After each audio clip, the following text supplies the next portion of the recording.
आप देख रहे हैं देश लाइव, देश की आवाज।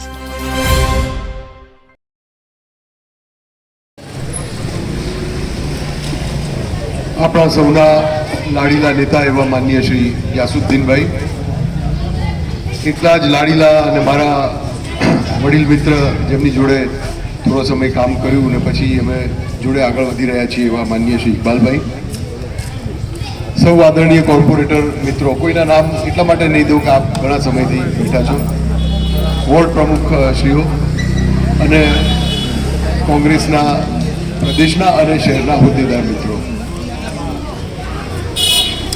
યાસુભાઈએ ખૂબ છણાવટ સાથે વાત કરી, એટલી જ છણાવટ સાથે વાત ઇકબાલભાઈએ પણ કરી. વાત બહુ સરળ છે. અહીંયા બેઠેલા દરેક માણસો, કારણ કે અહીંયા મોટાભાગના કોંગ્રેસના અગ્રણીઓ છે અને થોડા ઘણા પાછળ મિત્રો બેઠા છે જે અહીંના એ કોલોનીના નાગરિકો છે. આપ સૌ ખૂબ બુદ્ધિથી વિચારી અને સમજી અને વોટ કરનારા લોકો છો. આજની જે પરિસ્થિતિ છે એ ખૂબ વિચિત્ર, જેને અંગ્રેજીમાં ટિપિકલ શબ્દ કહેવાય, એવી પરિસ્થિતિ પેદા થઈ છે આ દેશમાં. દુનિયાના બીજા દેશોમાં અને ભારતમાં પણ ભૂતકાળમાં જ્યારે પણ ચૂંટણીઓ થઈ છે ત્યારે દેશમાં કાં તો ગરીબીનો પ્રશ્ન હોય, કાં તો ભ્રષ્ટાચારનો પ્રશ્ન હોય, કાં તો બેરોજગારીનો પ્રશ્ન હોય, કાં તો ભાવ વધારાનો પ્રશ્ન હોય, કાં તો કાયદાહીનતાનો પ્રશ્ન હોય, એની ઉપર ચૂંટણીઓ થતી. ઇન્દિરાજી એક આખી ચૂંટણી ગરીબી હટાવોનો નારો લઈને આવેલા અને એની પર જીતેલા. અને એ ઇસ્યુ છે, એ મુદ્દો છે, એ વસ્તુ એવી છે કે જેનાથી દેશને અસર થાય. અને એટલા માટે આખી દુનિયામાં ચૂંટણીઓ આવા આધારોથી થતી હોય છે. પરંતુ આજે આપ સૌ જાણો છો કે કયો આધાર લઈને આ લોકો ચૂંટણી લડવા માંગે છે. એમનામાં નથી ભાવ વધારો રોકવાની તાકાત, નથી બેરોજગારી રોકવાની તાકાત, નથી ભ્રષ્ટાચાર રોકવાની તાકાત. 10 કે 12 બેઠકો હોય સરકારી નોકરીની, એના માટે 12-15 લાખ છોકરાઓ ફોર્મ ભરે. એ ફોર્મ પણ પાછા કિંમત આપીને ભરવાના, 5 રૂપિયા 10 રૂપિયાનું એક ફોર્મ હોય એટલે સરકારને બેઠી આવક એની થાય. પરીક્ષા માટે કચ્છનો છોકરો હોય એ સાબરકાંઠામાં આવે, ડાંગનો છોકરો છે તે પાલનપુર બનાસકાંઠામાં જાય અને પરીક્ષાના દિવસે 2 કલાક પહેલા ખબર પડે કે પરીક્ષા રદ થઈ છે. કારણ કે પેપર લીક થઈ ગયું. આ પરિસ્થિતિમાં આજે આ દેશ આવ્યો છે. ભ્રષ્ટાચારની પરાકાષ્ઠા જેને કહેવાય, સૌથી ખરાબમાં ખરાબ પરિસ્થિતિમાં જે ભ્રષ્ટાચાર કહો કે બેરોજગારી કહો કે ભાવ વધારો કહો, એ પહોંચી ગયા છે. ત્યારે આ દેશ ચૂંટણીના દરવાજા ખટખટાવી રહ્યો છે. થઈ એ રહ્યું છે કે એમને ખબર પડી ગઈ છે કે એમના દિવસો ભરાઈ ગયા છે. અને એટલે આટલા વર્ષોના શાસન પછી પણ ફરી પાછી એની એ જ વાત લઈને હિન્દુ, મુસ્લિમ, ભગવાન શ્રી રામજીનું મંદિર, આવી બધી વાતો કરીને લોકોની પાસે મત માંગવા માટે આવ્યા છે.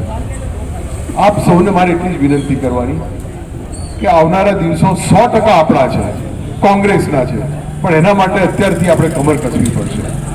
આપણે એવું માનીએ કે હમણાં બધા મિત્રો કહે છે ઇન્શાલ્લાહ આવું થશે. અલ્લાહની તો ઈચ્છા છે કે આપણે જીતીએ, તો પછી એના માટે આપણે કમર ના કસીએ તો એમની ઈચ્છા જ રહી જાય. કારણ કે એમના બંદાઓ જો મહેનત ના કરે તો આગળ પરિણામ ના મળી શકે. ભગવાનની પ્રાર્થના કરીએ પણ ભગવાનની પ્રાર્થના એકલાથી નથી ચાલતું, મહેનત કરવી પડે છે એની પાછળ. અને મહેનત કરે એ હંમેશા જીતે છે, મહેનત ના કરે એની પાછળ ભગવાન હોય તો પણ હારતો હોય છે. ત્યારે આપણે મારે એટલી જ વિનંતી કરવાની કે આવનારા દિવસો આ દેશ માટે ખૂબ કપરો કાળ હશે જો ભાજપા ફરીથી આ દેશમાં ચૂંટાશે તો. આ દેશ એટલે તમે અને હું, આપણે સૌ પછાત વર્ગના લોકોથી આ દેશ બનેલો છે. 80% ઉપર વસ્તી આપણી છે. SC, ST, OBC, માઇનોરિટી સમાજને ભેગા કરીએ તો 82%ની વસ્તી થાય આ દેશમાં. અને એ 82%ની વસ્તીની સામે આ લોકો પોતાનું એક માનસિકતા, એક મનુવાદી જેને કહેવાય એવું બંધારણ લઈ અને દેશમાં પ્રસ્થાપિત કરવા માંગે છે. ડૉક્ટર બાબા સાહેબ આંબેડકર એમને મંજૂર નથી, કારણ કે એમણે સૌને સમાનતાની તક આપી છે. બહેન હોય, ભાઈ હોય, હિન્દુ હોય, મુસ્લિમ હોય, ખ્રિસ્તી હોય, કોઈ પણ હોય, ગરીબ હોય, તવંગર હોય, એ ગમે તે ભણેલો હોય, ના ભણેલો હોય તો પણ એને કાયદા આગળ સમાનતાનો અધિકાર આપવામાં આવ્યો છે. અને એ અધિકાર અમને મંજૂર નથી, કારણ કે એમની માનસિકતા તો પેલી જૂની છે કે જેમાં એક સમાજ આખો વાડાઓમાં વેચાયેલો છે. કોણ શું છે, કોણ કેવો છે, એ આધાર એનો માત્ર ને માત્ર એના સમાજ, એના ધર્મ ઉપર છે. અને એવા લોકોને જો આપણે ચૂંટીશું તો આવનારા દિવસો આપણને ખૂબ ખતરનાક પુરવાર થશે. કદાચ આપણે તો જતા પણ રહીશું, પણ આપણી આવનારી જે પેઢી છે એના માટે ખૂબ ખરાબ દિવસો આવશે. બેરોજગારી એ માજા મૂકી છે. મેં આપને કહ્યું એમ દેશમાં સૌથી વધારે બેરોજગારી આઝાદી પછી આજે છે. દેશમાં સૌથી વધારે ગરીબી આઝાદી પછી આજે છે. દેશમાં સૌથી વધારે ભ્રષ્ટાચાર આઝાદી પછી આજે છે. દેશમાં સૌથી વધારે ભાવ વધારો આઝાદી પછી આજે છે. તમે તેલના ભાવ લો, કઠોળના ભાવ લો, આટાનો ભાવ લો, શાકભાજીનો ભાવ લો, તમે જે વસ્તુનું નામ દો એનો ભાવ અત્યારે દુનિયામાં એટલે કે ભારતમાં સૌથી વધારે આઝાદી પછી આજે છે. અને એ પરિસ્થિતિમાં દેશ આજે આવીને ઊભો છે ત્યારે ખાડામાં આપણે પડેલા છીએ અને એ ખાડામાંથી આપણે બહાર નીકળવાનું છે અને એના માટે આપણે સૌએ કમર કસીને મહેનત કરવાની છે. ત્યારે આપણે સૌને હું એટલી જ વિનંતી કરું, એટલું જ આવાહન આપને આપું છું, કારણ કે અહીંયા મોટાભાગના કોંગ્રેસી કાર્યકરો છો. આપને હું આવાહન આપું છું કે આવનારા દિવસોમાં જો કમર નથી કસી તો અમે અને તમે, આપ અને અમે સૌ અહીંયા બેઠેલા ખતમ થઈ જઈશું. અને ખતમ ના થવું એ અમારા કરતાં વધારે આપની ઉપર આધાર રાખે છે. અમે તો આપને ટકોરો મારી શકીએ, આપને અમે ચીમકી આપી શકીએ, આપને અમે જાગૃતિ આપી શકીએ, પરંતુ એ જાગૃતિ સ્વીકારવાનું કામ આપ સૌનું છે.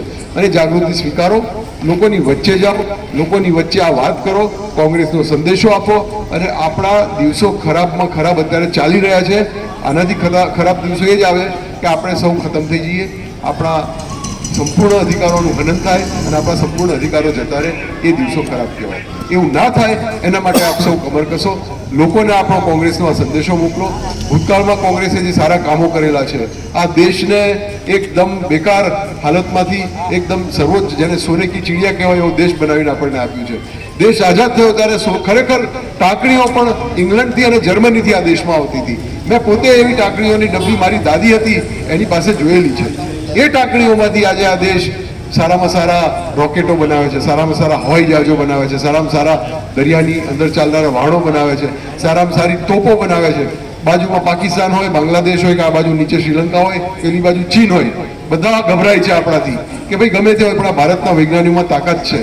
એપીજે અબ્દુલ કલામે કંઈક આપણને એવું શીખવાડ્યું છે કે જેનાથી આ દેશ આજે પણ ગમે તેની સામે ટક્કર લઈ શકે. અને એ સંજોગોમાં આપણે સૌએ એટલું નક્કી કરવાનું છે કે આપણે એ બધા વીરલાઓને યાદ કરી અને આ દેશને ફરીથી સ્વતંત્ર દેશ, સાચી લોકશાહીનો દેશ બનાવીએ. અને એના માટે આપ સૌને હું વિનંતી કરું છું કે કમર કસો. માત્ર 7 કે 8 દિવસ આપણી પાસે રહ્યા છે પ્રચાર કરવાના.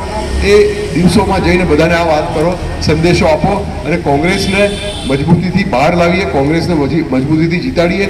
અને જે ઇન્ડિયા ગઠબંધન બન્યું છે એમાં ગ્યાસુભાઈએ વાત કરી, શરદ પવારજીની વાત કરી, કેજરીવાલ છે, આ બધા મિત્રોનું આપણે નેટવર્ક કરી અને એક સરસ ગઠબંધન બનાવ્યું છે અને એનું નેતૃત્વ કોંગ્રેસ પાસે છે.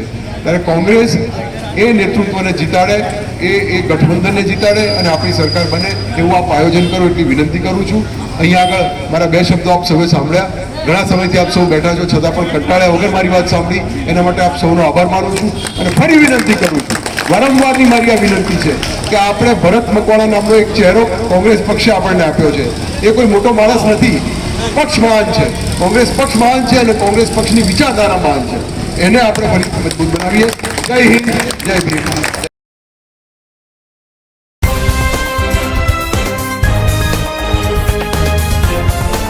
देश और दुनिया की तमाम छोटी और बड़ी खबरों के लिए हमारे चैनल को सब्सक्राइब करना न भूलें और बेल का बटन जरूर दबाएं।